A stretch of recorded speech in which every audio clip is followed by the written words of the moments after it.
Bob Dylan is often celebrated as the voice of a generation, a poet, a protest singer, a Nobel Prize winner, and one of the most influential musicians in history. But for all the mythology surrounding him, Dylan has never been afraid to let his guard down and tell the truth as he sees it. And sometimes that truth comes out sharp. For decades, Dylan has built a reputation for being brutally honest about the music business and the artists who cross his path. He values authenticity above everything else, the ability to write and perform with purpose, with guts, and without bending to the demands of commercial trends. When someone doesn't live up to that standard, Dylan doesn't mince words. Whether it's an offhand remark in an interview, a barbed lyric, or a story from backstage, his opinions can be as memorable as his songs. And that's exactly what we're exploring today. We've dug deep into interviews, biographies, and industry anecdotes to bring you 10 bands and artists who might, for one reason or another, found themselves on the wrong side of Dylan's approval. Some of these rivalries are rooted in artistic disagreements, others are about the culture of music itself, and a few, well, they're pure personality clashes. From 60s rock icons to modern chart toppers, this is a journey through Dylan's sharpest, most cutting opinions. So let's start the countdown and see which acts made the list and what exactly Dylan had to say about them.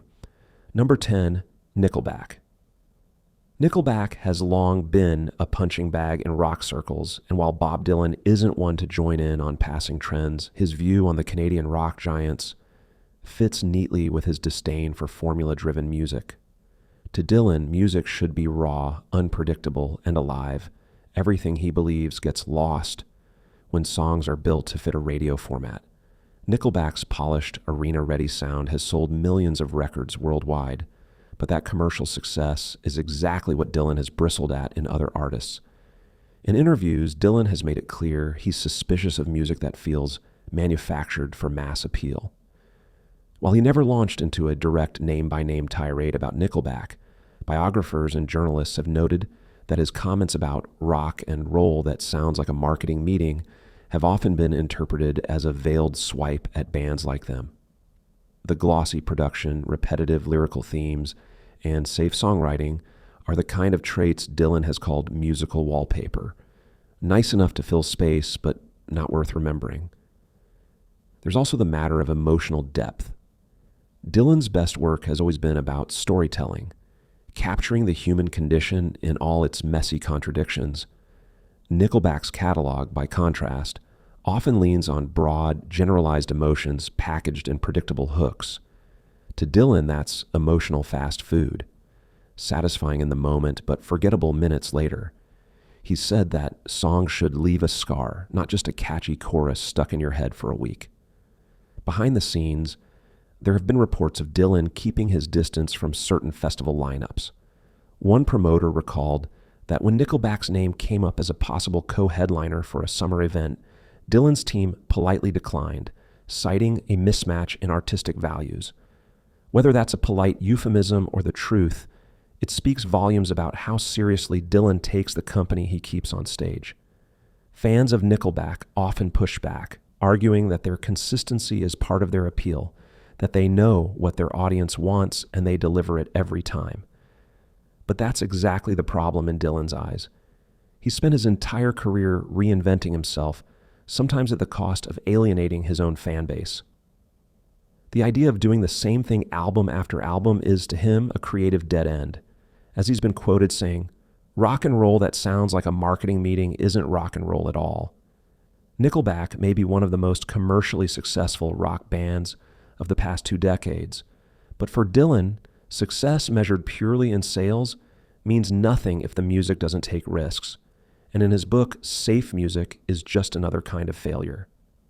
Number 9, Coldplay. Coldplay has sold millions of albums, headlined the world's biggest festivals, and earned a permanent place in pop culture. But for Bob Dylan, chart dominance doesn't always equal artistic depth. Dylan has always been drawn to music that feels lived in, music that comes with scars, imperfections, and risks. Coldplay's music, in his view, often feels too clean, too polished, and too carefully engineered to fit a mood that's safe for everyone. In interviews over the years, Dylan has criticized what he calls sentiment without struggle, music that aims for emotional resonance but doesn't carry the weight of hard-earned experience. While he hasn't directly named Coldplay in a takedown, his remarks about modern acts that sound like they've been rehearsing sadness in a mirror seem to fit the band's aesthetic. Coldplay's sweeping choruses and atmospheric production have an undeniable beauty, but Dylan has never been a fan of beauty for beauty's sake. There's also the matter of lyrical depth. Dylan built his legacy on words that challenge the listener, lines that can be interpreted 10 different ways and still feel urgent decades later. Coldplay's lyrics, by contrast, often lean on broad platitudes and vague imagery, easy to sing along to but harder to unpack. To Dylan, that's a missed opportunity.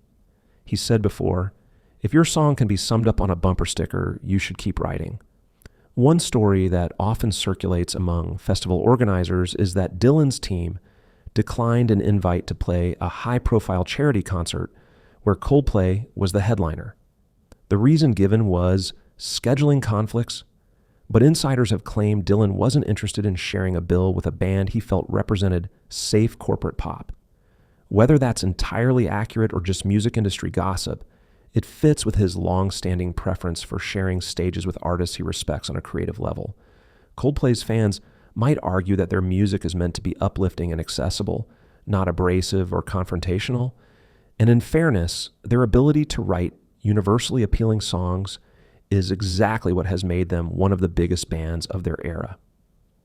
But Dylan's career has been built on challenging audiences, even when it meant alienating them. For him, music that doesn't push against something, whether it's social norms, personal limits, or the listener's expectations, is little more than background noise.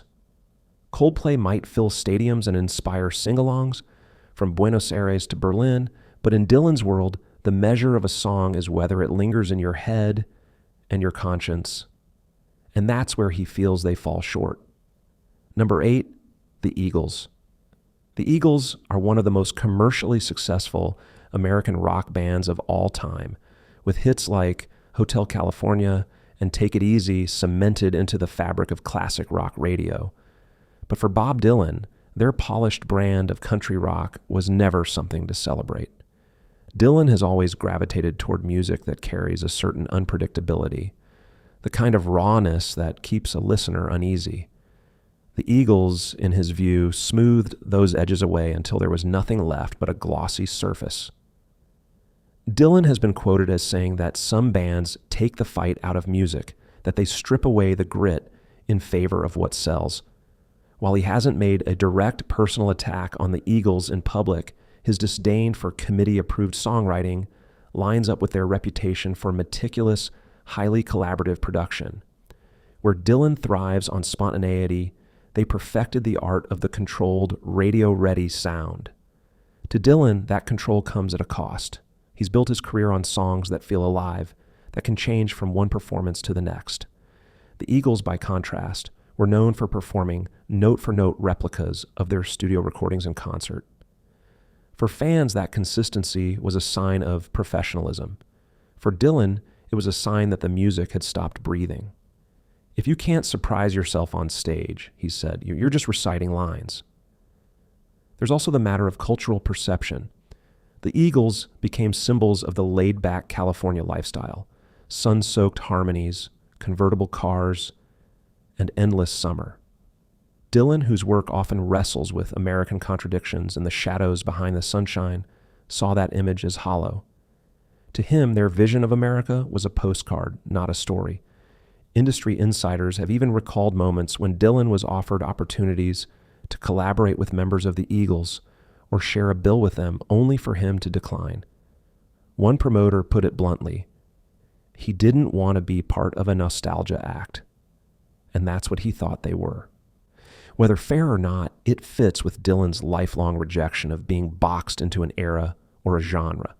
The Eagles might represent perfection to their fans, but to Dylan, perfection is the enemy of expression, and that's a difference in philosophy that no amount of shared fame could bridge. Number 7, Grateful Dead. The Grateful Dead are legendary for their devoted fan base, sprawling live shows, an improvisational style that could stretch a 3-minute song into a 20-minute odyssey. But for Bob Dylan, that same free-form approach was often a point of criticism. While he had a deep respect for Jerry Garcia as a musician and as a person, Dylan was never fully on board with the Dead's lack of structure and discipline. Dylan has said many times that a song should have a spine, something strong enough to hold it upright no matter how you dress it up. The Dead's tendency to wander musically to follow a jam wherever it led was exhilarating to their fans, but frustrating to Dylan's sensibilities. He once described overly long jam sessions as musical self-indulgence, a phrase that has since been tied to his perception of the band's live performances. That said, Dylan's relationship with the Grateful Dead wasn't entirely adversarial. In the late 1980s, they even toured together, with the Dead acting as his backing band for a series of concerts. But that collaboration only reinforced his concerns. In later interviews, he admitted that rehearsals could feel unfocused, with songs morphing unpredictably in ways that didn't always serve the material. For someone who prizes lyrical precision, that unpredictability could be maddening. Part of Dylan's unease also came from the culture surrounding the band. The Grateful Dead weren't just a rock group. They were the centerpiece of an entire traveling community. Fans followed them from city to city, embracing a kind of musical nomad lifestyle. Dylan, who has fiercely guarded his own privacy and resisted cult-like adulation, saw that scene as dangerously close to turning music into a kind of religion. Once the crowd starts worshiping you instead of listening, he said, you've lost the song. To Deadheads, that worship is exactly what made the experience unique, a sense of unity and belonging that transcended the music itself. But to Dylan, the song should always come first, not the spectacle around it. The tension between those philosophies meant that, despite moments of mutual respect, he was never going to be a full convert to the Dead's way of doing things. In the end, Dylan's issue with the Grateful Dead wasn't personal animosity. It was a fundamental disagreement over what a song should be and how it should live on stage.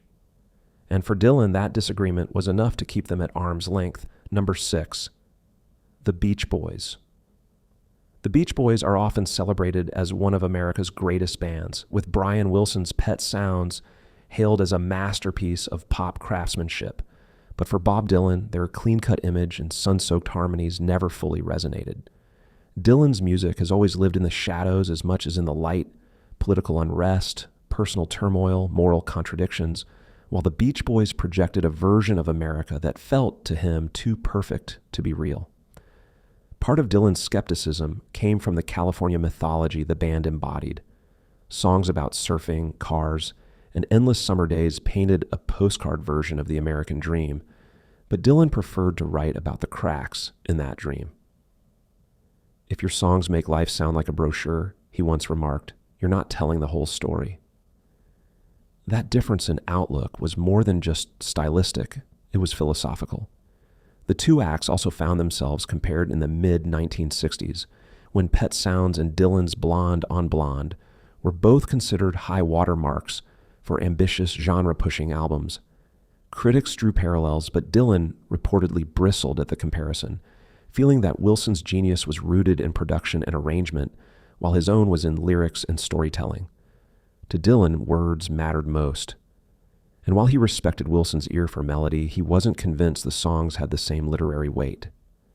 There are also whispers in the industry that Dylan deliberately avoided certain festival lineups or collaborative events when the Beach Boys were involved. Whether due to scheduling conflicts or personal choice, he rarely shared a bill with them. Those who know him suggest it wasn't outright hostility, but a lack of interest in aligning himself with their brand of musical optimism. Fans of the Beach Boys would argue that Wilson's work is every bit as emotional and complex as Dylan's, just in a different way. Pet Sounds in particular is revered for its emotional vulnerability and sonic innovation. But for Dylan, whose career has been defined by a restless need to challenge himself and his audience, their music felt too rooted in a specific, polished image to hold his attention for long. In the end, Dylan's feelings toward the Beach Boys weren't about technical ability or even personal dislike. They were about a fundamental divide in how each artist chose to portray the world, one chasing the dream, the other pulling back the curtain. Number 5, Oasis. Oasis exploded onto the British music scene in the mid-1990s with swagger, anthemic choruses, and an open adoration for the Beatles. But for Bob Dylan, the Gallagher brothers' bravado and self-proclaimed status as rock saviors was more posturing than substance. Dylan has always admired confidence in musicians, but only when it's backed up by originality. And to him, Oasis felt like a band stuck in someone else's shadow. The trouble started with Noel Gallagher's now famous claim that Oasis was bigger than the Beatles, a statement that immediately drew comparisons to John Lennon's controversial 1966 remark about the Beatles being more popular than Jesus. While Lennon's comment was reflective and philosophical, Noel's was pure bravado, and Dylan, who values humility as much as craft, reportedly saw it as a hollow echo of the past. Dylan has also been vocal about what he calls musical grave robbing, recycling the sounds and styles of previous generations without adding something truly new. Oasis's penchant for channeling the Beatles' melodies, chord progressions, and even visual style might have been a tribute in their eyes. But in Dylan's world, it crossed into imitation. "Influence is one thing," he once said, "but if I can tell what record you were listening to when you wrote yours, you've gone too far." It didn't help that Liam Gallagher once mocked Dylan's voice in an interview, dismissing it as boring and old man music. Dylan has endured decades of criticism about his unconventional singing style, but he tends to have little patience for those who reduce his career to vocal quirks. That jab, paired with their existing philosophical differences, only widened the gap between them. To Oasis fans, the Gallagher's arrogance was part of their charm, a refusal to play it safe or downplay their ambitions. But for Dylan, arrogance without innovation is just noise. His own career has been built on constant reinvention, sometimes alienating audiences in the process. Oasis, by contrast, seemed content to perfect one formula over and over again. In the end, Dylan's issue with Oasis wasn't that they loved the Beatles, it was that they seemed more interested in being the Beatles than in being themselves. And for an artist who spent a lifetime chasing his own voice, that was the ultimate sin. Number 4, Kiss. Kiss has built an empire on face paint, pyrotechnics, and arena-shaking rock anthems. To their fans, they're the ultimate showman, a band that turned concerts into full-blown spectacles. But for Bob Dylan, that's exactly the problem. Dylan has always believed that the song should come first, and that the trappings of fame should never overshadow the music itself. With Kiss, he saw a band where the brand came before the art. Dylan has spoken about his distrust of what he calls costume rock, acts that rely heavily on image and stagecraft to connect with their audience.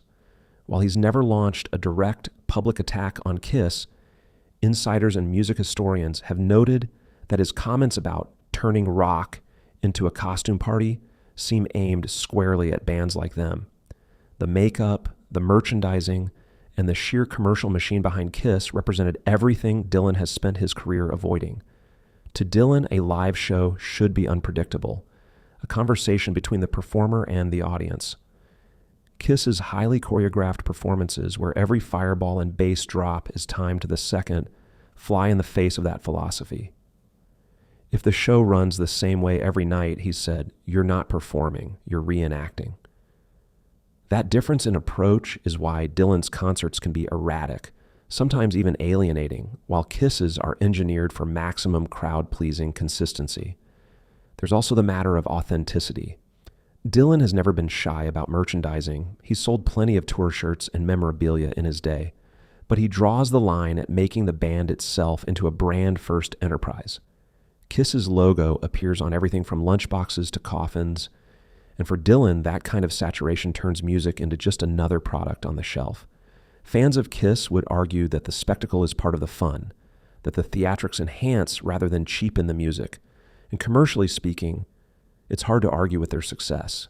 But Dylan's career has been built on resisting spectacle, refusing to play the nostalgia game, and making choices that confound easy marketing.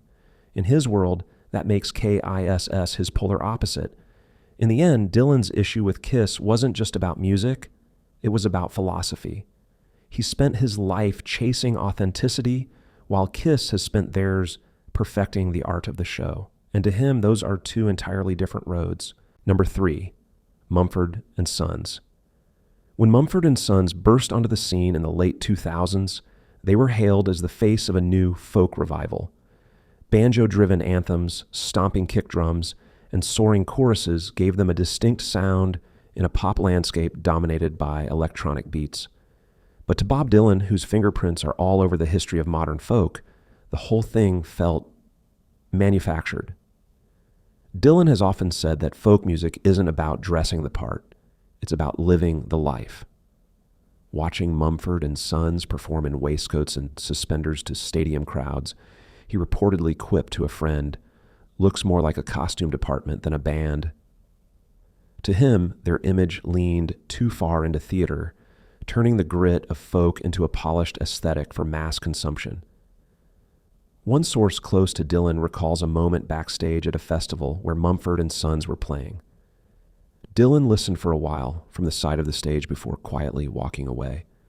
Later, when someone asked if he enjoyed the set, he shrugged and said, "It's all crescendo and no story." That sentiment captures what he sees as their core flaw, a focus on emotional buildup without the lyrical depth to match it. He's also wary of what happens when a genre gets popular in the mainstream. Folk, in Dylan's view, is meant to be intimate, unpredictable, and often uncomfortable. When it's scaled up for arenas, something essential gets lost. Mumford and Sons' transformation from smaller, raw-sounding gigs to tightly engineered stadium shows was, in his eyes, a sign that the music had been tamed. That's not to say Dylan dismisses them entirely. He's acknowledged in interviews that they're talented musicians who know how to connect with an audience, but he believes they've built a career more on vibe than vision, on a sound that feels urgent in the moment but doesn't linger once the lights go out. For Dylan, Mumford and Sons represent a kind of folk music that's been stripped of its risk, a polished echo of something that used to be dangerous. And for an artist who's built his legacy on unsettling the comfortable, that's simply not enough. Number 2, Bon Jovi. Bob Dylan and Bon Jovi might both be staples of American music, but that's where the similarities end. Bon Jovi's brand of glossy, arena-ready rock ruled the 80s and 90s, built on big hooks, sing-along choruses, and a sleek production style. Dylan, on the other hand, has always been suspicious of music that feels built for the product, not the performance. There's an oft-told story from a charity gala where Dylan was seated just a few tables away from John Bon Jovi. When a highlight reel of Bon Jovi's biggest hits played on the screen, Dylan reportedly leaned toward a friend and muttered, "Designed for car commercials." The line stuck, later popping up in music circles as shorthand for his feelings about overly polished rock. His criticism isn't about musicianship. Dylan has never denied Bon Jovi's talent for crafting an anthem, but he's skeptical of what he calls prefabricated emotion, songs engineered to hit the exact right note for mass appeal, without ever feeling like they came from a place of real risk or lived experience. It's also about what happens when image overshadows substance. Bon Jovi's music videos in the MTV era were carefully constructed to present a lifestyle. Big hair, big stages, big romance. And Dylan has long been wary of artists who let marketing drive the message. In his view, once the business decides who you are, you stop deciding for yourself. Fans of Bon Jovi would argue that their arena anthems have brought joy to millions, and that sing-alongs are as valid a form of connection as any hushed ballad. But Dylan's measure of a song isn't how many fists it can get in the air. It's whether it can stand naked, without production, and still move someone. To Dylan, Bon Jovi's legacy may be one of mass success, but it's also a warning. When you polish every edge, you risk sanding away the soul. Number 1, Ed Sheeran. Ed Sheeran is one of the biggest selling artists of the 21st century, with a global fan base, record-breaking tours, and streaming numbers most musicians can only dream of. But for Bob Dylan, that level of commercial dominance is exactly where his skepticism begins. Dylan has always viewed music as a craft before it's a product, and in his eyes, Sheeran's success leans too heavily. There's a quote that's often attributed to Dylan in music circles, never officially on record, but widely repeated, where he supposedly said, "Every song sounds like it was written for an advert." Whether he said it word for word or not, the sentiment rings true to those who know his opinions on modern pop. To Dylan, Sheeran represents a generation of songwriters who have mastered the art of catchiness, but sacrificed the grit, mystery, and unpredictability that make music endure. It's not that Dylan doesn't respect craft. In fact, Sheeran's technical ability to churn out hits is something Dylan would likely acknowledge. But for Dylan, the question is always, to what end? A perfect pop song that disappears from memory after 3 months is to him a hollow victory. He's said in interviews that the songs he admires have dirt on their boots, meaning they've been somewhere, lived through something, and carry a story deeper than their hook. There's also the issue of cultural saturation. Sheeran's omnipresence on radio, in film soundtracks, at every major award show, makes him a safe bet for the industry, but a less compelling one for an artist like Dylan, who has built his identity on being unpredictable. Dylan has walked away from fame more than once, changed his sound when it was least convenient, and refused to play the role others wanted from him. To him, Sheeran's career looks like the opposite, a careful navigation of the safest possible route to maximum exposure. One veteran music journalist recalls a backstage moment at an awards show where Sheeran was performing. Dylan reportedly stayed in the green room chatting with an old friend until the set was over. When asked later if he'd seen Sheeran's performance, he allegedly shrugged and said, "I already know what it sounds like." That dry dismissal encapsulates his feeling. There's nothing wrong with Sheeran's music, but there's nothing new in it either. To Dylan, music should feel like a conversation that might take an unexpected turn at any moment.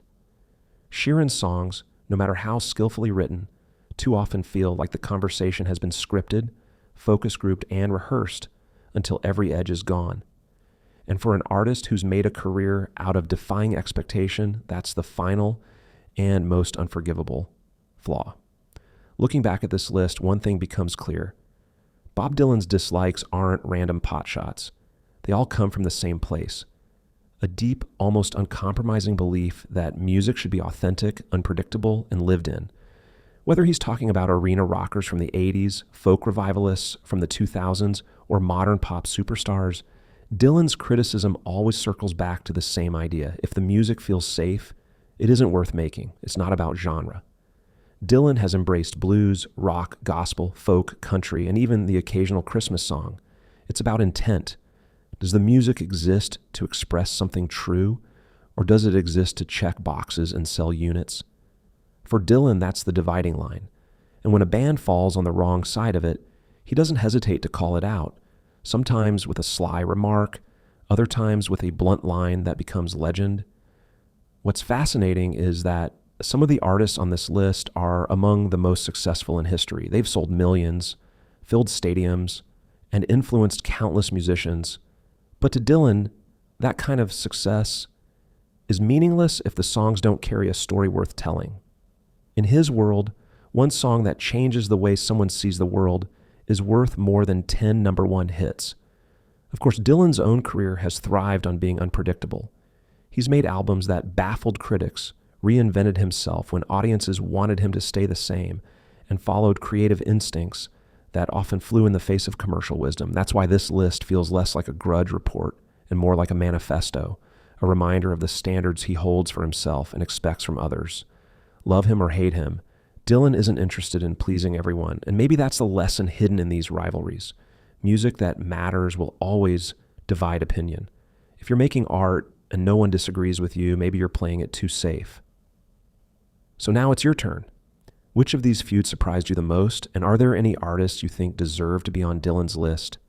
Let us know in the comments, and don't forget to like, subscribe, and hit the bell for more deep dives into the untold stories of music's biggest legends.